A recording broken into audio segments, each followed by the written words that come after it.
So once we've completed the Germany leg, and obviously we land in Harwich on the ferry on the Wednesday afternoon. Okay. That'll be us getting ready for the start of the UK leg, if you like. Oh, so it's actually you're going to continue as well from Germany to... Brilliant, excellent. Yeah, we actually cycling again. This is obviously Thursday the 7th. We're going to be cycling from Harwich to Chelmsford. 7th of? April. Okay. 7th of April. We'll be cycling from Harwich to Chelmsford via Colchester. Again, another 40-mile day. Amazing. On Friday, the 8th of April, the next leg is Chelmsford to Barking. Chelmsford to Barking, so... That's a bit of a trick, man. No, it's not as long as you would think. It's that's only 25, 30-mile trip, that one. But still, Kaz, it's quite long. That's brilliant. It's excellent. You're doing it's great, a long Kaz. time in the saddle. Really. It's great, Kaz, what you're doing. It's amazing. That is really some task. Saturday the 9th of April, we're actually going to be cycling again from Barking to Fulham. Obviously, Bobby Moore, at the end of his career, played for Fulham. That's right, yeah, that's right. Against West Ham in the 1975 really? FA Cup final. Again, that's only a 17, 20-mile day, that one. On Sunday the 10th of April, which is a final day of the event, we're actually going to be walking from Fulham to Wembley. It's approximately a 6-mile walk. That's the day where pretty much anybody that would like to get involved can come along, meet us at Fulham, looking to make a move between midday and 1 o'clock. Date, please. What date is the walk going to be? So Sunday the 10th of April, from about 12 to 1 o'clock, from Fulham Football Club to Wembley. It's approximately a 6-mile walk. And anyone can join you, yeah? Anyone can come down and be part, just like you did all them years ago when you decided to go to that walk with Jonjo. So listen here to Kaz, join him, walk with him, help him represent the Bobby Moore Fund for Cancer Research. Yeah, we all know cancer has no colours, creed. It doesn't recognise football clubs. The fact that it's a Bobby Moore Fund, it's a nationwide event. So if you are a football fan, wear your colours, come and join us from Fulham to Wembley. Brilliant. It'll be a fantastic day. The cause is what inspires the people out there. Okay, brilliant, Kaz. Kaz is here. It's going to be a massive challenge. And he also is going to need massive support from the people out there. So, Kaz, how much are you looking to raise for this great cause, approximately? Or have you got any ideas of what you're looking to achieve? Personally, I set myself a target of £300. Okay. Because, as I said, there's a team of 12 of us that are actually doing the 10-day event. But there'll be a lot of people joining us on each individual day, coming along, raise awareness and give us some support as well. I've actually raised 450 so far today. Brilliant. So Brilliant. I've surpassed the target that I set. So again, it's re-evaluating what I can realistically achieve. That's really good, Kaz. I mean, you destroyed your target. That's really good. So anything now is a bonus and is a help. But the event itself, we're looking to raise £50,000 for this event as our target. So anything, again, dig deep, look down the back of the sofa. You heard Kaz, his target is 50,000. You guys out there, Kaz needs your support. Kaz will be taking on this great challenge in order to assist the Bobby Moore Fund for Cancer Research. If you guys have any spare change lying around, in a biscuit tin, in a piggy bank, and he and the Bobby Moore Fund will appreciate your donation. Now it's time for that motivational ride on the iZone. So sit back, relax, and buckle up for that dosage of motivation from some of the greatest speakers of our time, including Steve Jobs, Sylvester Stallone, and Anthony Robbins. To the glory. I don't know what to say, really. 3 minutes till the biggest battle of our professional lives. All comes down to today. Either we heal as a team, or we're going to crumble. Inch by inch, play by play, till we're finished. We're in hell right now.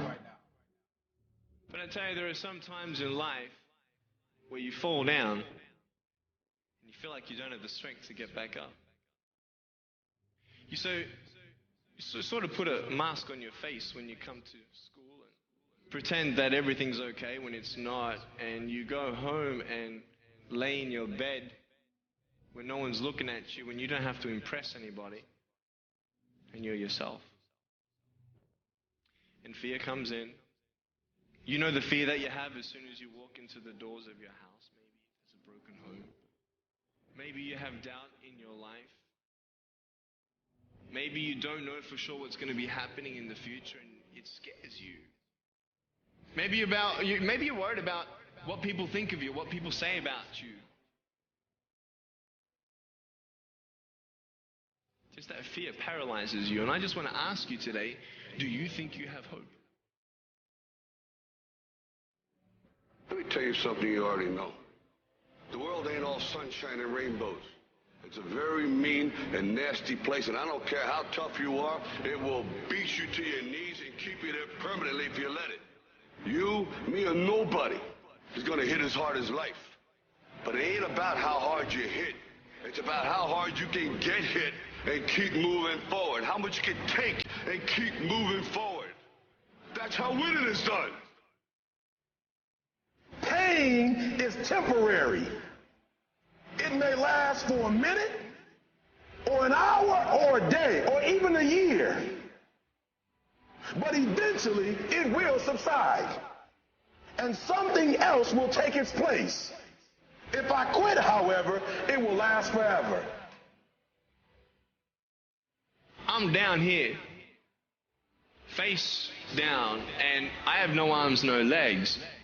It should be impossible for me to get back up. It should be impossible for me to get back up, but it's not. You see, I will try 100 times to get up, and if I fail 100 times, if I fail and I give up, do you think that I'm ever going to get up? No. But if I fail, I try again, and again, and again. For as long as I try, there's always that chance of getting up. You find out life's this game of inches. So is football. Because in either game, life or football, the margin for error is so small. I mean, 1/2 step too late or too early, and you don't quite make it. 1/2 second too slow, too fast, you don't quite catch it. The inches we need are everywhere around us. Now, if you know what you're worth, now go out and get what you're worth. But you gotta be willing to take the hits and not pointing fingers saying you ain't where you want to be because of him or her or anybody. Cowards do that, and that ain't you. You're better than that.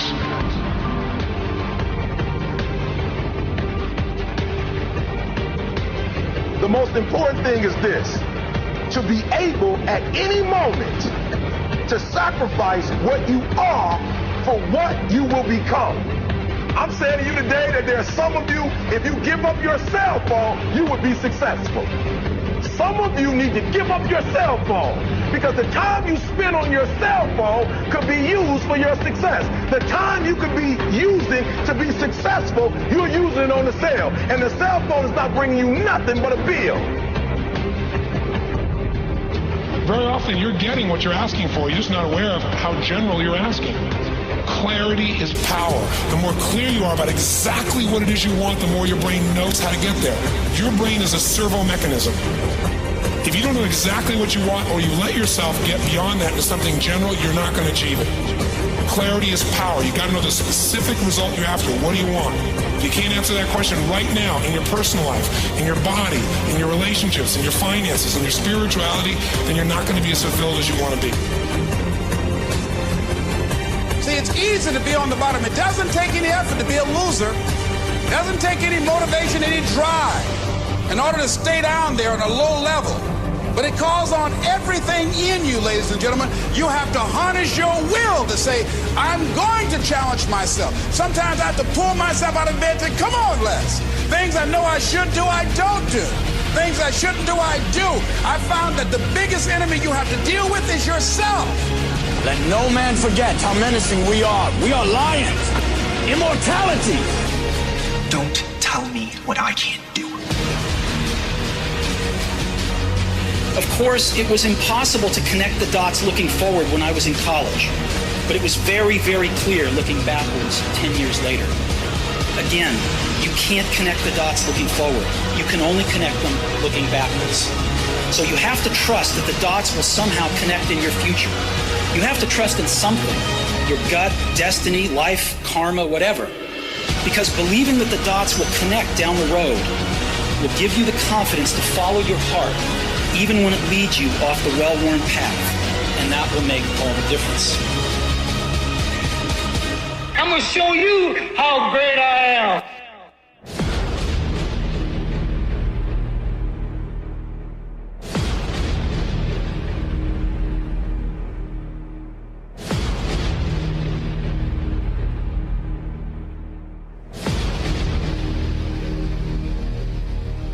You are listening to The iZone with me, Jag Singh. Today we have our guest, Kas Omer, with us from Canvey Island, Essex, representing the Bobby Moore Fund for Cancer Research.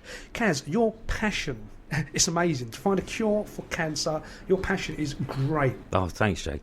I really appreciate that. Like I say, out of every adversity comes a shining light, if you like.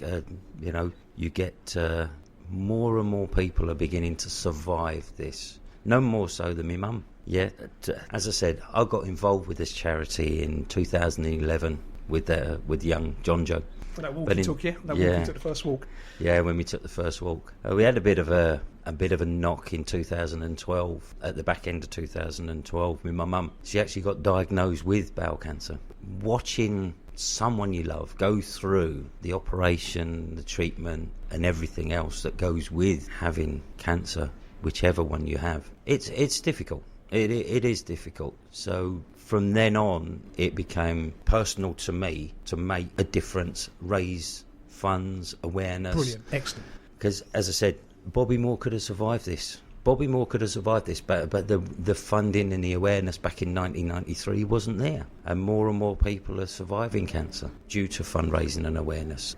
Yeah, Jake. So with the treatment that Mum received, like I say, going through the operation and all the aftercare.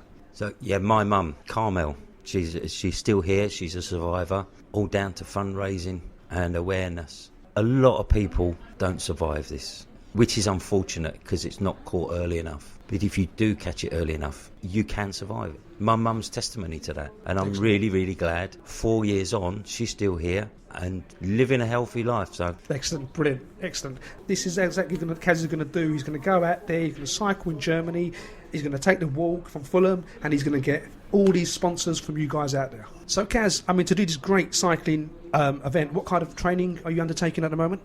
I'll go out on my bike 3 times a week. In between that, I do a bit of cross training and a bit of jogging. I'm up to about 10-15 miles 3 times a week. Brilliant. It's not a race, this event. It's a fundraising event, so we're not on a difficult time scale. It's all about time in the saddle, really, rather than the miles that you're going to be doing to get through it.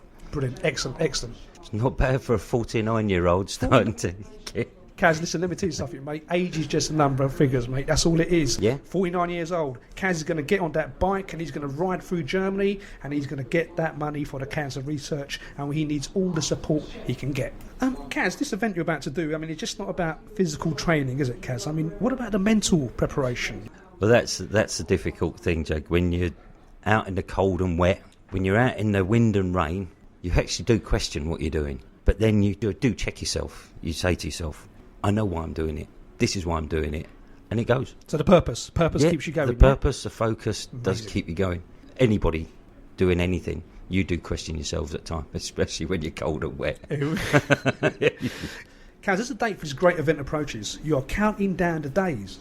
And many others who will also be participating in this great charitable event are doing the same. I salute you all for taking on this amazing challenge. Good luck from me and the team at Gateway 97.8. Europe, the final countdown.